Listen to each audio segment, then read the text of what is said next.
Kuasa hukum Panji Pragiwaksono Haris Azhar menyatakan materi stand up komedi Panji tidak bisa dipidana karena tidak mengandung muatan pidana. Kalau dari sisi hukum yang saya yakini, yang saya pelajari, yang saya suka belain orang, ekspresi itu dia jadi pidana jika dia menganjurkan satu praktek atau melakukan campaign kekerasan atau mengajak melakukan kekerasan atau mengajak satu praktek yang masuk kategori tindak pidana dalam pasal-pasal yang lain. Yang terjadi sama Panji, alhamdulillah ketawa semua. Gitu. Jadi simple, saya kasih kuncinya satu itu. Jadi kalau kebebasan berekspresi itu dipakai untuk mengajak orang, mengedukasi orang, mengajak sampai memfasilitasi terjadinya tindak pidana atau kekerasan, itu yang nggak boleh.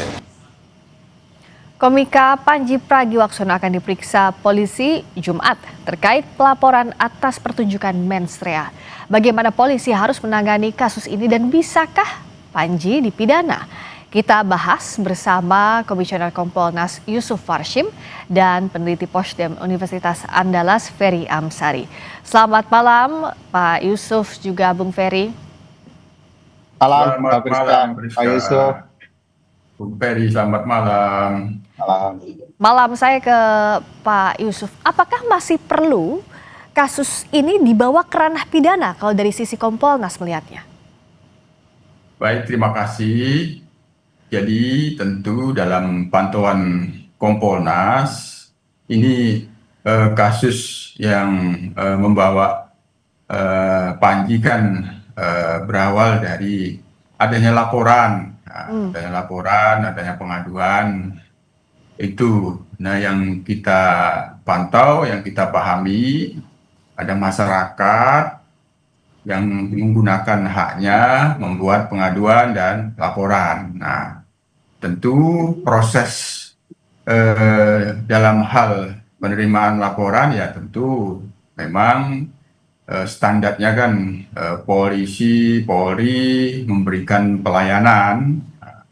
Bagaimana prosesnya? Ketika itu ditindaklanjuti pelayanan itu dalam tugas yang kita sudah pantau, ini dilakukan tindak lanjut penyelidikan, maka proses penyelidikan ini dipastikan tidak terjadi penyalahgunaan kewenangan.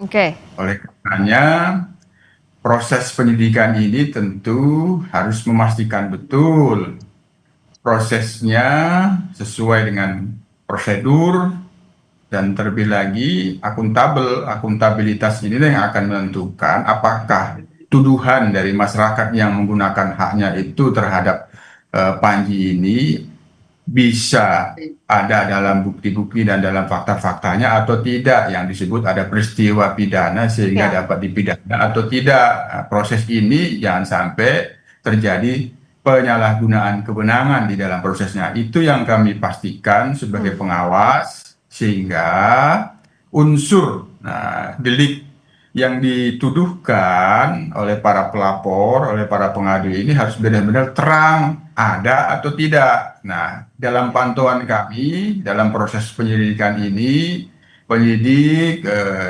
berproses melakukan pemeriksaan permintaan klarifikasi. Ini kan penyidikan, undangannya pun undangan klarifikasi, bukan panggilan. Nah, kalau disebut di surat itu panggilan itu tidak sesuai dengan prosedur undangan klarifikasi, termasuk ada saksi-saksi yang dimintakan klarifikasi, ada ahli. Nah, kami lihat ada majelis ulama. Nah, apakah majelis ulama ini memberikan klarifikasi? Nah, tentu ini yang kita tunggu. Nah, kalau bisa juga penyelidik kita dorong proaktif. Nah, ini kan ada nama NU, nama Muhammadiyah, ya dikoordinasikan saja secara keorganisasian, karena bagaimanapun ketika mereka dimintakan sebagai saksi pasti memberikan jawaban, keterangan, klarifikasi yang resmi, yang itu dipertanggungjawabkan oleh organisasinya. Pak Yusuf. Jadi pasti tadi itu tidak bisa diburu-buru. Ya, gitu. jadi klarifikasi dimintakan berbagai pihak, termasuk penyidik juga harus betul-betul transparan dan akuntabel, Bung Ferry. Nah, dalam kasus ini sebenarnya apakah ada pintu masuk unsur-unsur pidana dari yang disampaikan oleh Panji dalam mens rea? Dan setelah proses yang berjalan sejauh ini, apakah semestinya kasus ini dilanjutkan atau tidak? Laporan itu ditindaklanjuti atau tidak kalau dari sisinya Anda, Bung Ferry?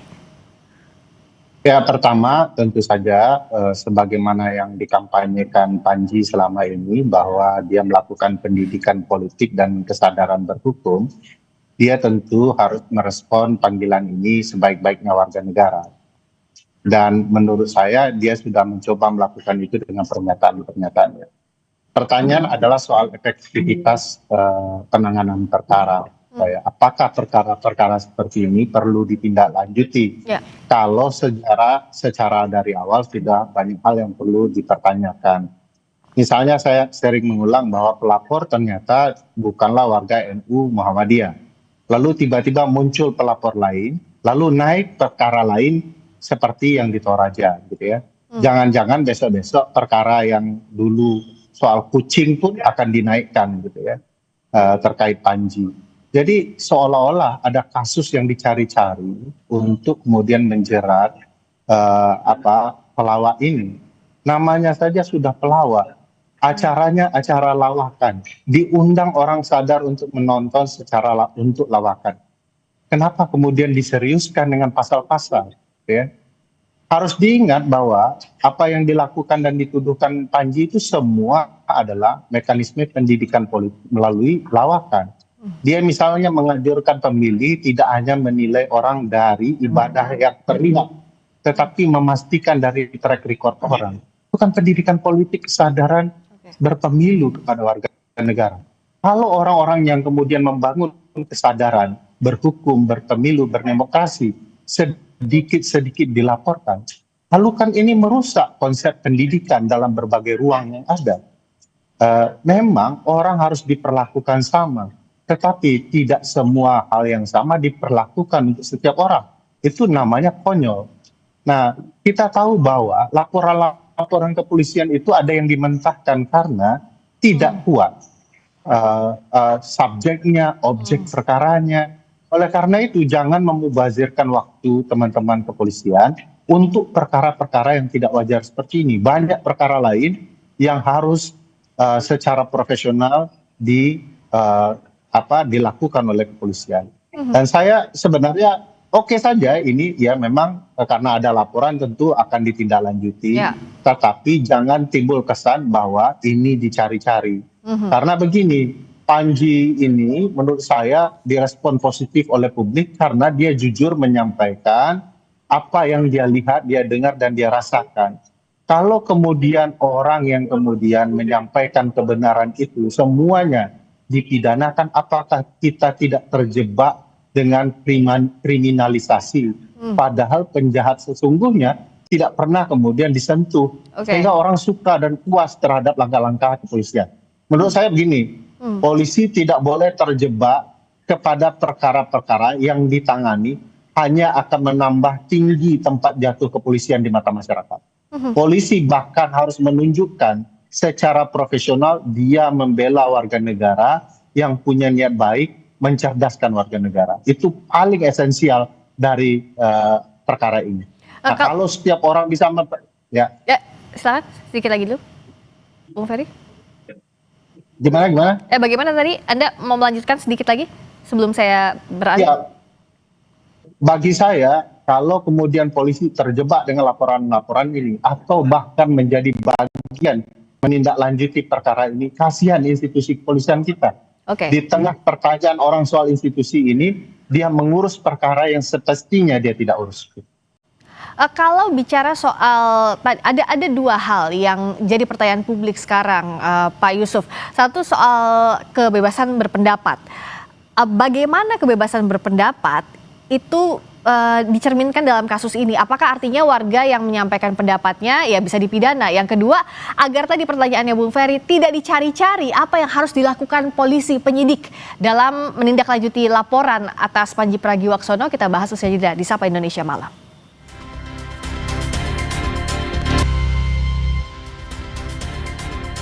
Kita kita masih bersama dengan Komisioner Kompolnas Yusuf Warshim dan peneliti Posdem Universitas Andalas Ferry Amsari. Pak Yusuf, jadi bagaimana agar dalam kasus ini tidak dilihat bahwa kebebasan berpendapat itu jadi ancaman? Yang kedua, agar membuktikan bahwa penyidik itu tidak mencari-cari unsur pidana dalam laporan terhadap Panji Pragiwaksono. Bagaimana menjelaskan ini, Pak Yusuf? Ya, tentu penyelidikan itu memang kan mengumpulkan bukti-bukti apakah ada peristiwa pidana yang dituduhkan atau tidak.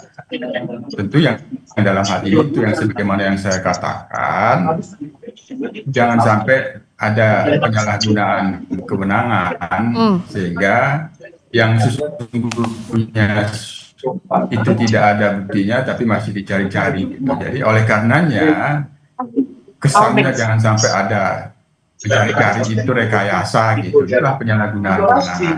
Oleh karenanya ini dibuat simpel saja, makanya kalau dari awal saya itu sebenarnya belum masuk ke permintaan klarifikasi ke pihak terlapor.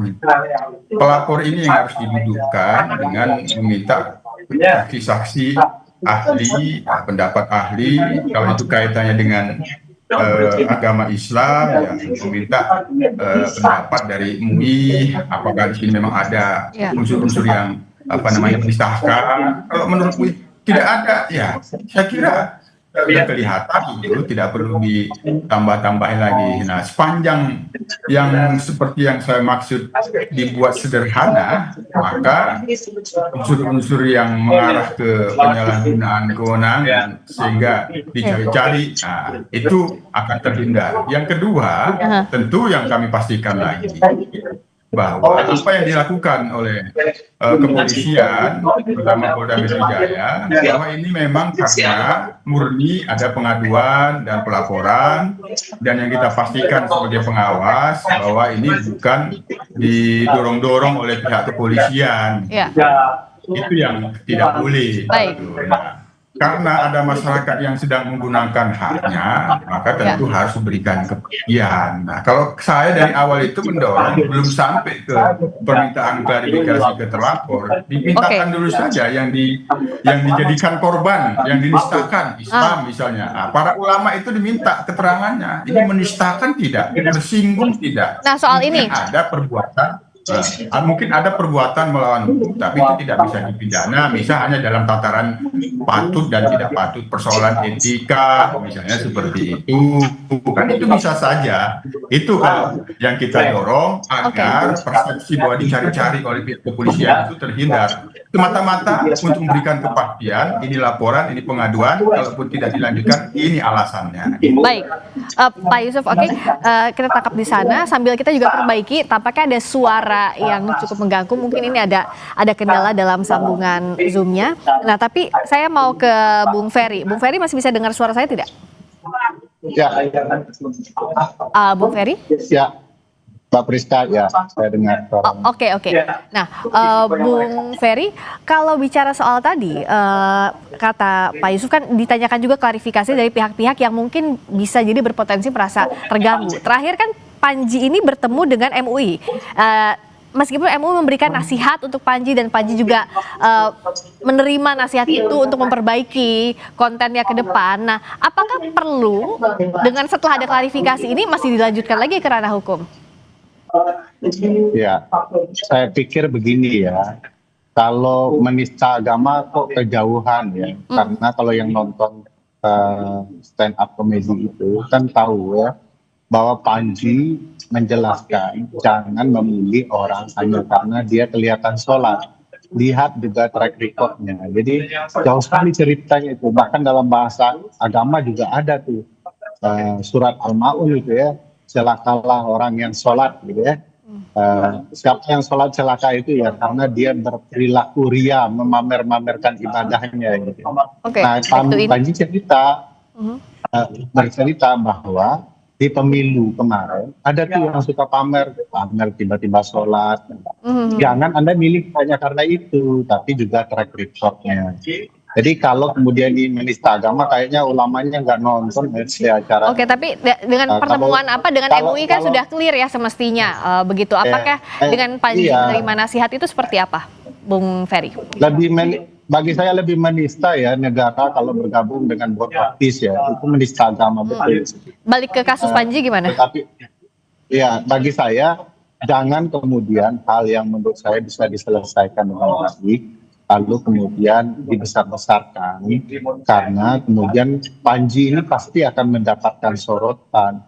Yang nonton langsung saja 10.000, entah jutaan yang di Netflix, sehingga kemudian orang fokus membahas kasus ini dan lupa hal-hal yang lain, kasus-kasus lain. Ada anak yang bunuh diri di NTT, kasus penanganan banjir yang belum selesai. Bagi saya ini bagian dari cara-cara negara yang menurut saya berlebihan. Jadi negara sudah tahu nih kasus ini tidak masuk akal, orang stand up kemudian diproses. Tiba-tiba muncul kasus lain. Kalau kemudian pelapornya salah, muncul lagi pelapor lain. Kita tahu bahwa ini akan menimbulkan kesan bahwa perkara ini dicarikan pembenarannya untuk ditindaklanjuti. Dari sana saja tidak kelihatan ya. Oleh karena itu supaya ini tidak berlarut-larut ya, bagi saya sederhana saja, yang kemudian perkara yang jelas-jelas dilindungi oleh konstitusi nggak diurus polisi, itu selesai cepat ya. Jadi perkara juga tidak menumpuk dan teman-teman kepolisian segera akan mendapatkan jempol ya bahwa mereka tidak terlibat ke hal-hal yang kemudian bisa dipropaganda sedemikian rupa dan menjadi tidak sehat bagi kepolisian. Saya sadar di dalam konsep kepolisian tentu perkara ini dicoba ditelaah dulu agar kemudian bisa menjadi presisi seperti bahasa polisi ya untuk memutuskan lanjut atau tidak lanjut. Tetapi jangan hal yang mudah dipersulit bagi saya. Begitu dilihat bahwa ada hak orang merdeka untuk berpendapat kemudian terganggu dengan proses pelaporan yang sudah posisi bilang tidak memenuhi. Ada banyak kasus yang bisa saya contohkan bahwa polisi segera merespon. Ini bukan perkara yang harusnya diurus polisi. Ini kalian saja menyelesaikannya, gitu ya. Bukankah polisi juga mendorong untuk perkara-perkara kecil ini tidak diselesaikan dengan perkara hukum yang rumit? Jadi diselesaikan saja baik-baik, gitu ya. Oke, nah jadi agar tidak menimbulkan syak sangka, tadi seperti juga yang sudah sebelumnya disampaikan oleh Pak Yusuf bahwa ya perkara ini akan dibuka seterang-terangnya semestinya demikian agar bisa dilihat apakah memang ada unsur pidana atau tidak. Jangan juga dicari-cari jikalau memang tidak ada unsur pidananya. Publik akan menantikan dan juga akan mengawasi proses yang berjalan saat ini. Terima kasih Pak Yusuf Warshim, Komisioner Kompolnas. Terima kasih peneliti Posdiam Universitas Andalan, Ferry Almasari. Terima kasih udah tadi. Selamat malam.